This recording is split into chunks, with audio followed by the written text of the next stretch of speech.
Hello there, this is second part where I talk about this picture you see in front of you. I'd like to just quickly explain it. It's not very long, not complicated, hopefully. You got the tribunes there. They're non-elected heads of state almost, and there's three of them.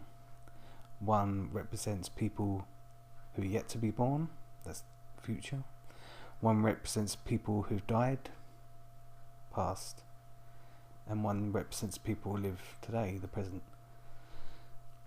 And they're meant to be a unifying factor and a broader picture, but they don't have actually any power, the tribunes. But they're just held by a single position. What happens is, in my head, there are one position, and then they elect a group of people who in turn elects the next tribune when that tribune is no longer capable of doing their duties as that particular tribune. And then you've got on the outskirts the government of protection is basically a skin to the country. You can read that there. That's basically the shadow, as in, the Jungian shadow of the negative aspects, maybe you might say, but the necessary aspects of a society, of a country, I should say. And so they're just, protecting people, looking out for stability. And when I say they put pressure on the rest of the government, they don't necessarily try and destroy anything, but it's like an earthquake. It's like they're always trying to see what stands up to governmental bad weather. That they're always trying to poke things, seeing how if they fall or not. They're always looking for cracks to see if they can get into. Always trying to, and that's what. And they're a balancing force for the rest of the government. Okay, and then they're essentially allied with the tribune for the people of the past, who would be analogous to the current monarch in the UK, possibly. The whole idea of hereditary rule is anathema to me. I don't understand the point of it. It's mystical. It's a bygone age. It's bullshit. And but this would essentially be that post, but more well defined, and I think not hereditarily selected for. And then we have the government of nurturing potential. This is more closely related to how we see government today. It's towards I should go back actually and say that it's the secrets that kill governments. I think it's the things they withhold, but the shadow government has a certain element of secrets that it keeps, but it's not ultimately secret. It's not a secret club where you don't know who's in it. You know who's in it, but they can keep some secrets, but not within themselves, not within the group, but it's a big complicated one there. But I haven't worked that one out there, I guess. So answers on a postcard in it. But this government of nurturing potential, it's completely open. It's fundamental to the political system. It's not on the periphery. It's right there in the nitty gritty stuff. basically how it would work is, let's say today you have Labour and Conservative in the UK today, you have a Democrat and Republican in the US, yada yada yada. You go on, and that's essentially the binary nature of the UK and US politics, which isn't represented everywhere, but particularly in these Anglophone countries, we have this binary way of doing government anyway. So you'd have this left and right section to the nurturing potential government, and they'd always be represented in somehow. So we might take an example of the right would be, low taxes, low as possible welfare, and then on the opposite side, on the left, you have high taxes as high as possible, and then high welfare, and they would cancel each other out, hopefully, and create a moderate, a moderate way to run that kind of stuff.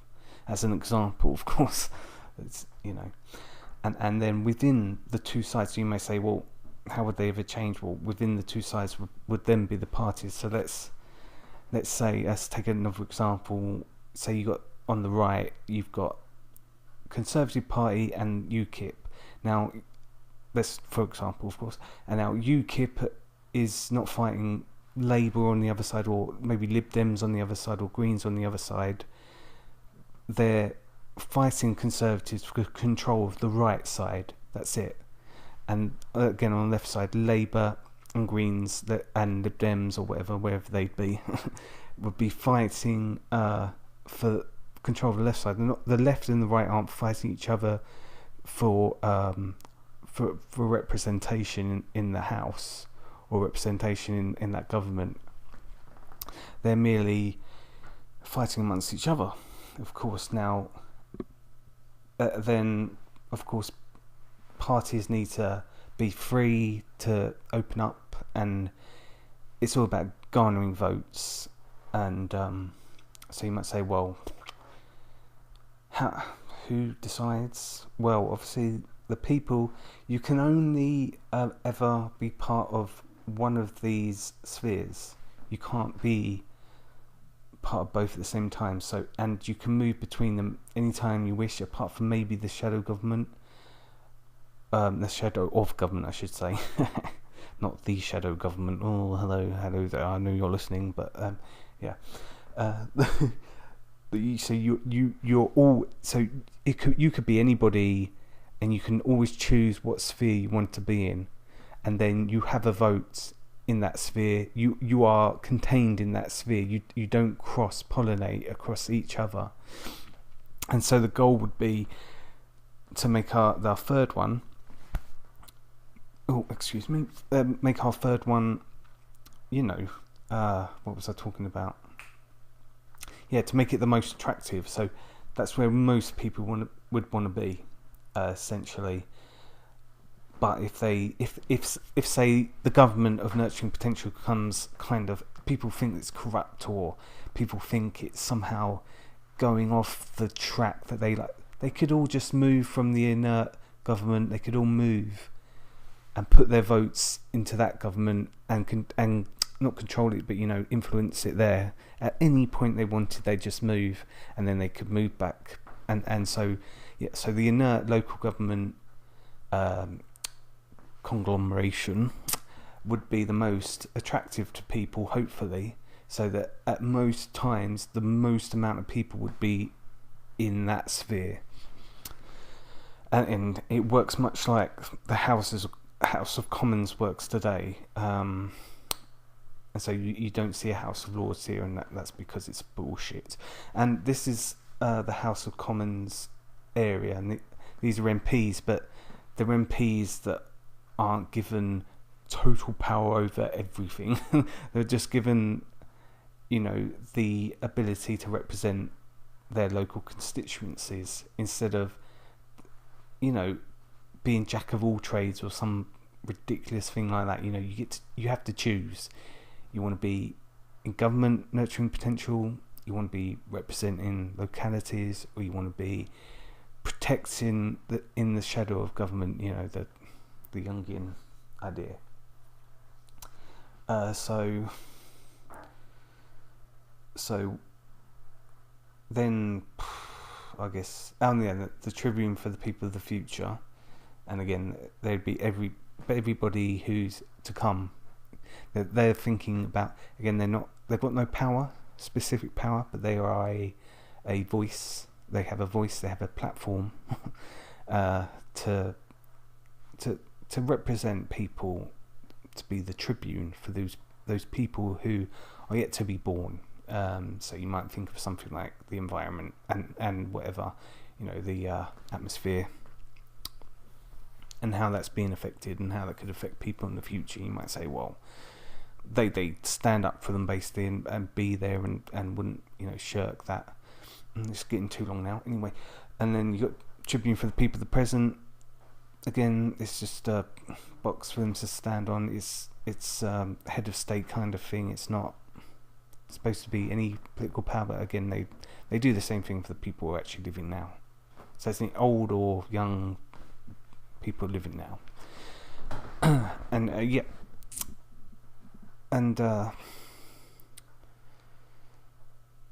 and then I should go back, because you might notice there that they have to uphold the liberty of every human on earth. They're not just responsible in the end. They're obviously responsible for the welfare of their specific nation. When it comes to liberty, they should enact policies that do not infringe on a single person's liberty. So we're talking like things like, don't say that, things like, interrogation techniques, or drone strikes, or shit that goes down in your name that is murdering people. And so they try and steer away from that, maybe because possibly that could be disastrously wrong for the planet in which we live, and the people who live on that planet could possibly be disastrously wrong, and we should have some sort of say in it beyond walking down a street. But never mind, let's go back to explaining it.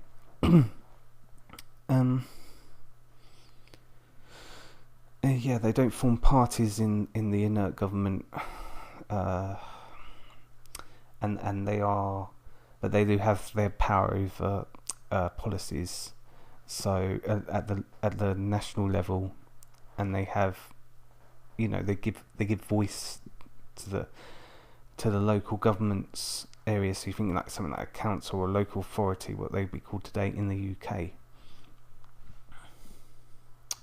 And they are the people you have to persuade if you want to enact reforms, and they are essentially, the pushback, like inertia. You know what inertia is? It's stopping. It's being a force that clings to inertia. So yeah, they're to make sure, obviously, that things don't just go completely out of it, and into craziness. That's my general idea of things. I can't think of anything else to say. Basically, it's a more complex system of politics than what we have today. Speaking specifically about the UK, we have the House of Commons now. The House of Lords is a joke. The monarch is, the head of state is good, but it's going to be someone else soon. Someone who might not be, too charming, perhaps you might say. And we're going to basically have one house that decides everything. And since we're leaving the EU, we are going to have nothing that can control them whatsoever. That they're going to be completely in control.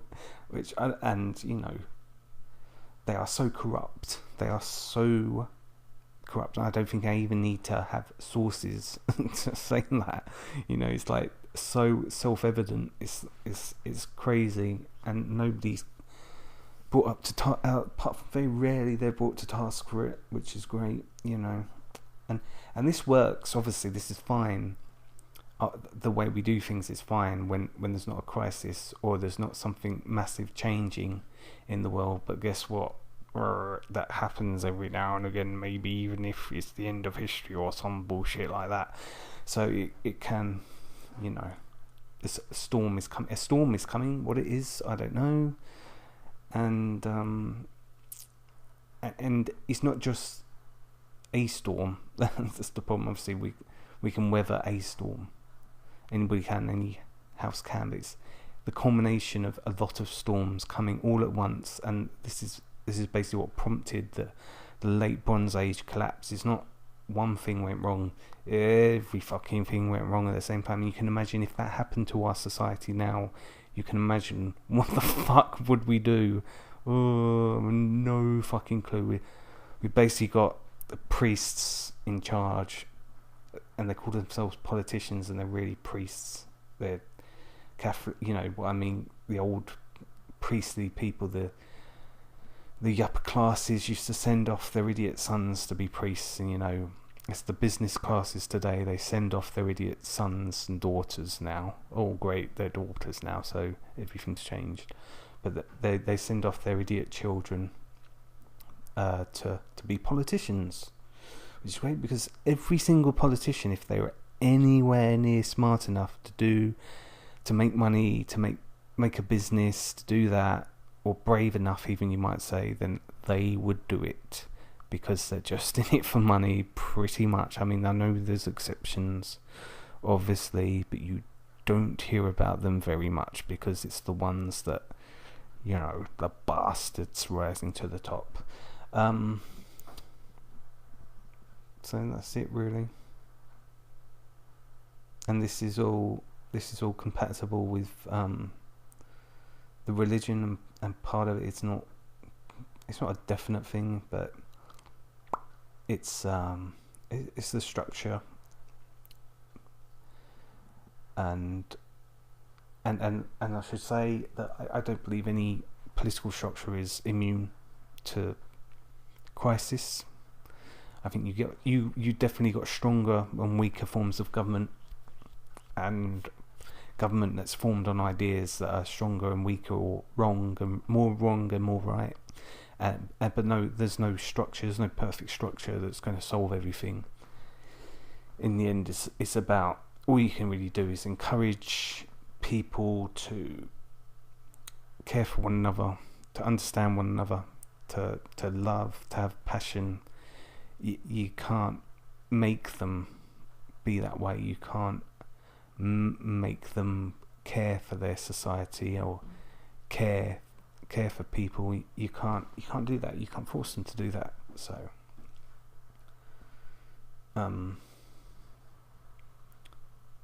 yeah, nobody's gonna watch this anyway, because fuck it, they're watching a pair of boobies swinging around, which I've got no problem with, but there's other things in life possibly, but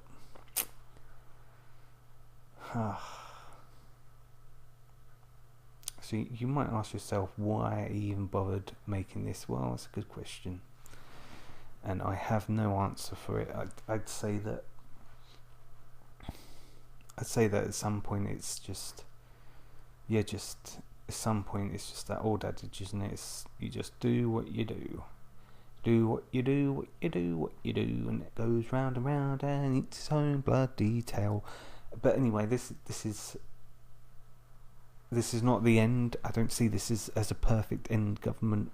This is a stepping stone, hopefully. I wouldn't even say stepping stone to a better government, because it's not intrinsically like that, it's not Marxist like that, but it's not supposed to be seen as like the best government you could make, but instead as something that is has structure to it, has definite structure, but at the same time is able to flow. Thank you. Bye.